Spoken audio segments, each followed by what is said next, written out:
Okay, so this is a vintage 1980s, late 80s Eastern Electric 9-inch oscillating table fan. I made a video of this a couple years ago, or a few years ago, probably about 4 years ago on my, I think it was the second video on this channel, and then almost 5 years ago when I first got it on my other channel, which I cannot use anymore because, well, that'll be for another video. This fan is not a LASKO. It's made by some company called Shing Electric or something like that. Not much about them online. They made some fans for homes and Sunbeam and stuff like that, and Menards. This one is the only Eastern Electric one I've ever seen. I'll put a link in the description of the original video, but this is going to be a better video. Had to remake this video already once because the lighting was screwed up in the first one because I tried to use that clip lamp, which I want to burn because it is a POS. It's kind of dusty. It got a lot of use, and then I cleaned it, and then I used it a little bit, and then I stopped using it. So it's fairly clean. Gets used downstairs usually in the winter when it's really cold to help move the heat around a little bit better. But other than that, it doesn't get a whole lot of use. It's in okay condition. The base is somewhat yellowed. The motor housing is really yellowed. Not so much here, but it's kind of dusty. You can see where the cord must have been. This oscillation pin still comes out because this broke off when I tried to put it in. I did hot glue it, and it did help. And you know what, now that I think about it, I think a way to fix this would be to just put a zip tie around this. And it should fit on. If it stays, you just can't pull it that hard. Motor housing. Simple little shaded pole motor. And damage there. It's kind of dirty from sitting. This side's a really yellowed side, but all in all, not too bad for free. I like it. More yellowing. There's an interesting pattern on the front of the blades. Let's see right there. The blades are numbered on the back. You can see right there, 3. This one's 1, and over here is 2. Don't ask me what that's about. It's a simple press-on blade. There's a little spring right there. Pretty solid, I gotta say. The oscillation is a little wonky on it. It does oscillate more to one side than the other. Runs fine though. It takes a little while to get up to speed and does rattle a tiny bit, but I've oiled it. This has had the front bushing assembly crazy glued back together.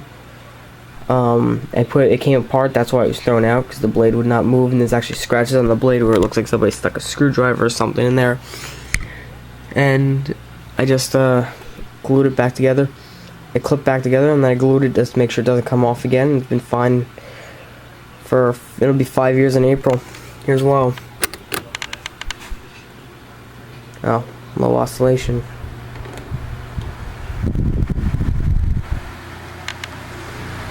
Make sure it's only engaged then.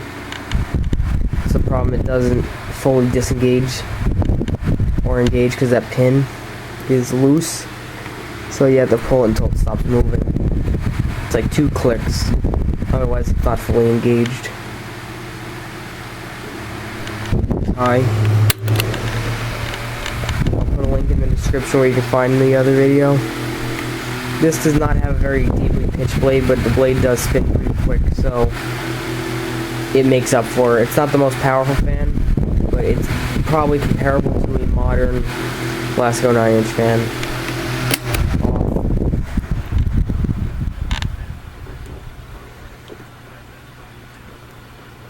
We'll stop a little faster because the oscillation's on.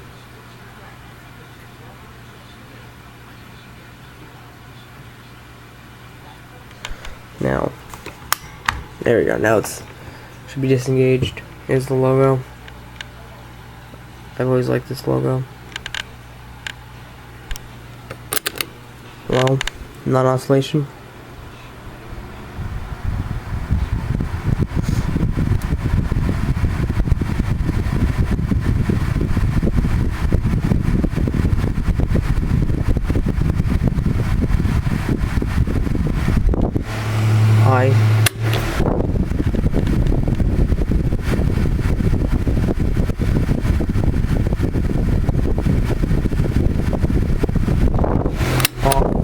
buttons get a little sticky, where they don't have good connection or good contact, or they just jam up a little bit, but that hasn't been too much of a problem. It only happens once in a while. I suspect there's some dust or some dirt in there.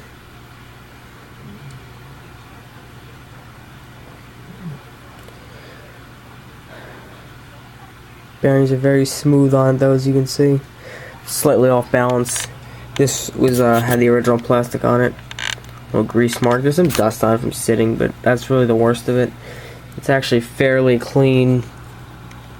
It did not get a whole lot of use since I cleaned it, so it's only got a little bit of dust on the blades. It was pretty nasty before I cleaned it. The whole front grill was all dusty. Actually a pretty sharp looking little fan. I wasn't gonna take it. And then after, because I was walking at the time, and then after thinking about it, I'm like, maybe I'll go back and get the little fan, which is this one. And then after I thought about it, I'm like, you know what, the hell with it, I'm gonna go back and get all three of them.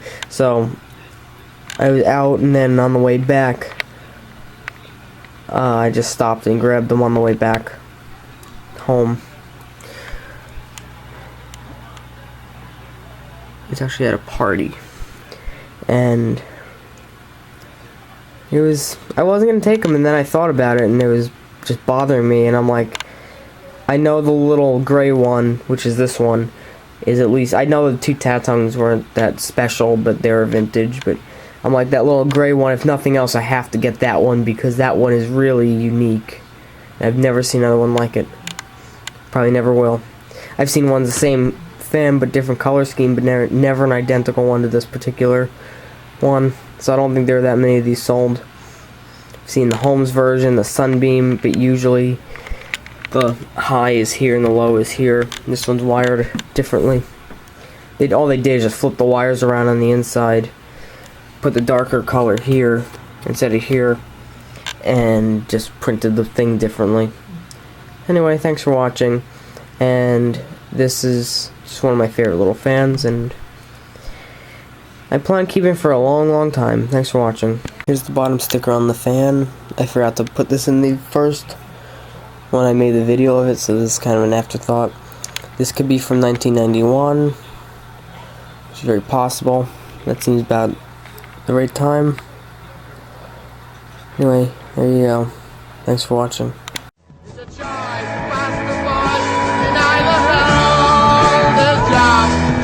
Your heart lays where the rebel